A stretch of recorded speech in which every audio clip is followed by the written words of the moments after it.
On the program once again is Dr. Paul Kengor, poli-sci professor at Grove City College, co-author of The Devil and Bella Dodd, One Woman's Struggle Against Communism and Her Redemption, published over 10 books, by the way.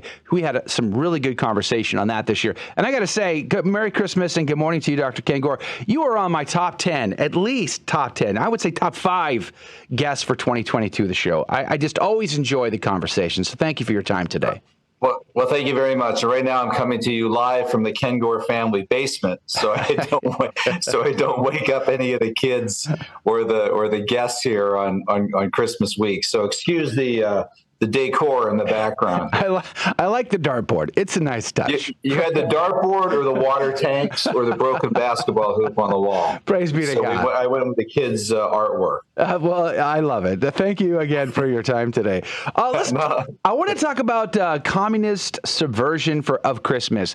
The eras of Russia will spread. That was what we were told by Our Lady in 1917. And I think by all accounts, that has come true. Christmas, I think, is one of the telltale signs, and I would love to get your opinion as someone who has followed communism so very closely over the course of your career.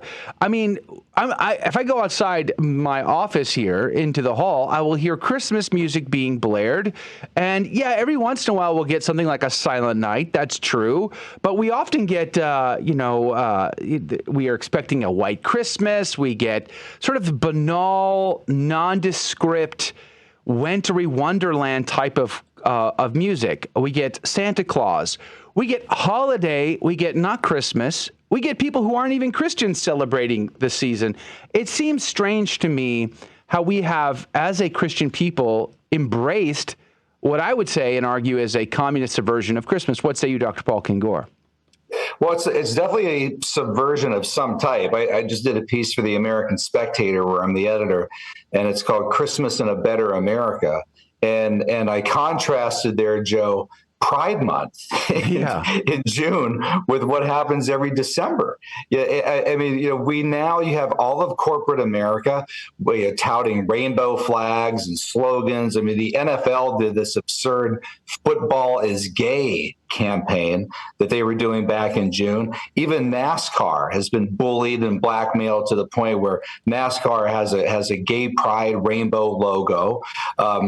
Somebody emailed me last November and sent me an email from the HR person at his company who pointed out that, quote, in November, we recognize Intersex Day of Remembrance, November 8th. Yeah, Transgender Awareness Week, November 13th through 19th, and Transgender Day of Remembrance, November 20th. And the guy who emailed me said, I didn't know we recognized any of that. I didn't know any of that was going on in November. And he said, now that I think of it, December is coming up, and that's the month of Christmas and Advent. And he said, I don't remember the company ever sending out anything about that. And in fact, around here, you can't even say Merry Christmas to anybody. And yeah, so that's exactly what's going on. You have this culture that all of the month of June drools over each other about Gay Pride Month. And if you don't recognize it, you get canceled and harassed and everything else on Twitter or wherever. And at Christmas time, and December 25th is Christmas Day. I mean, Christmas is about Jesus. It's about Christ.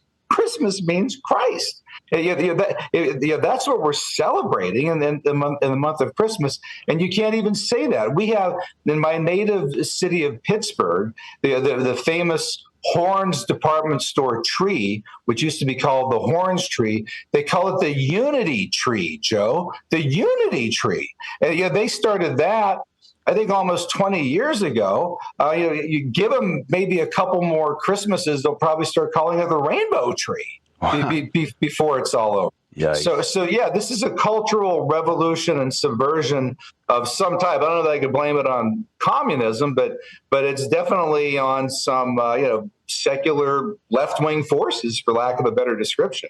I was thinking back about our conversation about Karl Marx in particular, and your book on him, and how much he loved. In fact, I mean, his plays, his writings. This guy seemed to be an avowed Satanist, really. It seems like it was a deep part of his identity, deep part of his philosophy was to subvert Christian culture in every means. So wouldn't it all surprise us to see that this was an active component of the communist agenda? Well, so I mean, Marx was a devout atheist. He wrote really chilling poetry about the devil. I mean, some of it is truly chilling. He said about Judaism, and he was actually ethnically Jewish, came from a Jewish family that had converted to Christianity at one point. Marx was even a Christian at one point when he was younger, and then left the faith in college. A big surprise, one among yet another who left the faith in college. He said the Israelite faith is repulsive to me. And he said of the Christian faith, the Christian faith preaches cowardice, self-sacrifice. I have nothing but contempt for the Christian faith.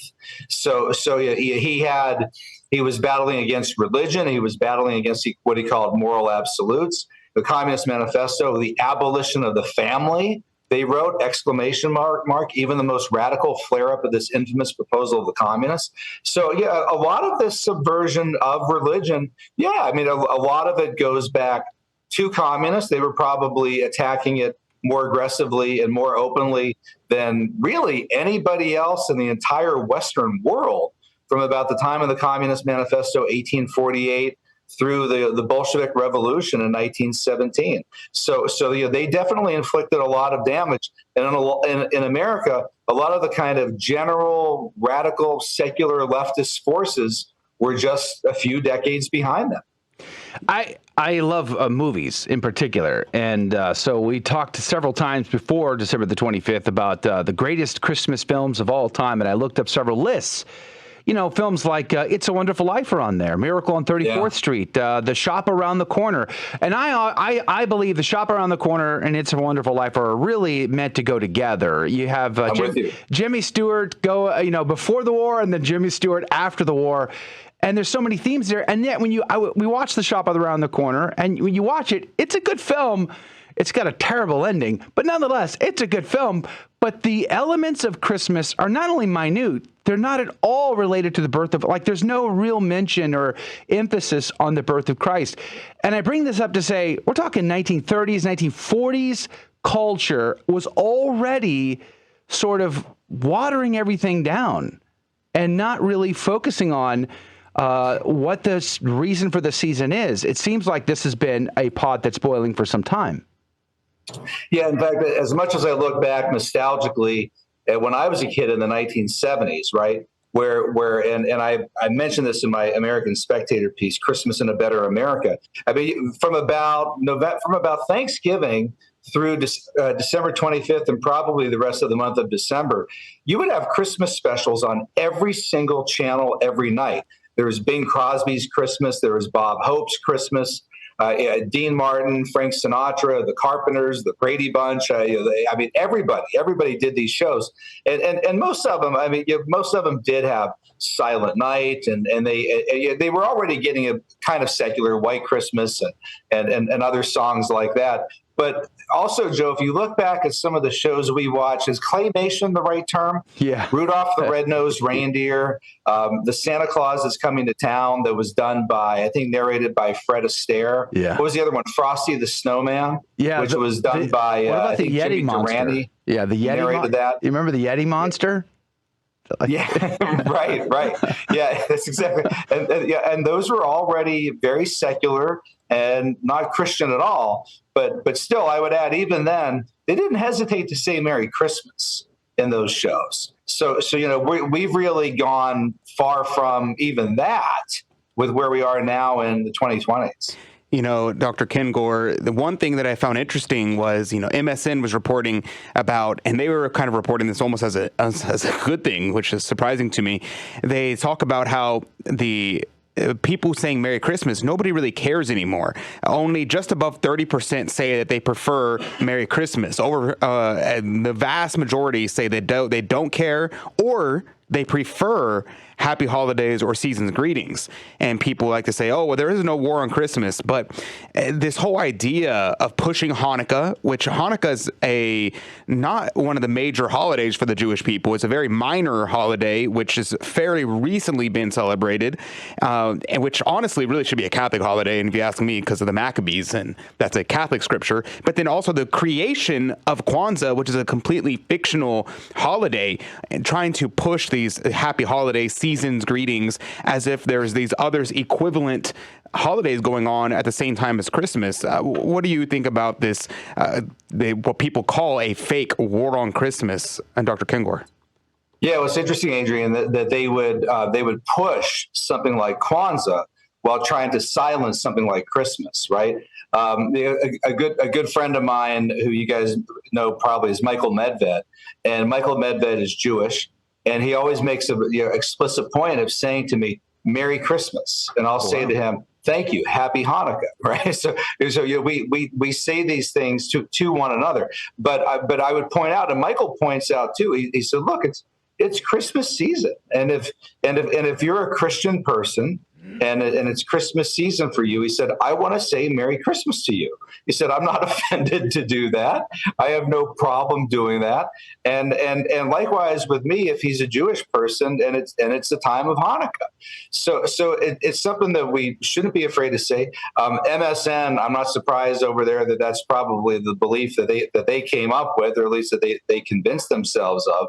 But and I suppose Happy Holidays does work if you're encompassing their Thanksgiving, right, Christmas and New Year's. But to me, I'm offended that people would not want to allow me to honor my Christmas holiday, or allow me to say to another Christian or somebody else, Happy Christmas at Christmas time. I think we should be offended at what they're doing to our holiday. It's Christmas. It's about the birth of Christ. Yeah, especially since the title of the article, it was actually from The Atlantic, posted on MSN. The title was "The War on Christmas is Winning." And I was like, oh, right, wow, right. Like they consider winning the destruction of Christmas.